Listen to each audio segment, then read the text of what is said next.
আয় বেরো ভাই তুই বেরো বেরো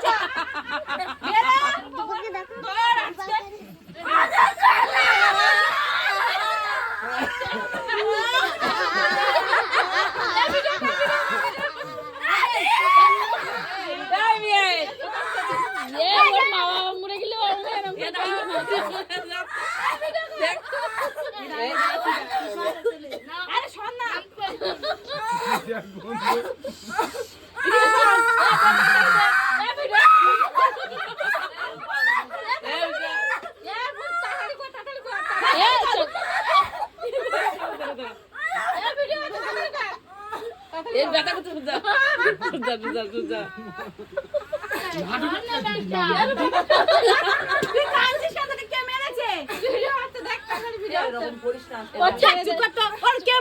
আজকে চল চল এর উপর চল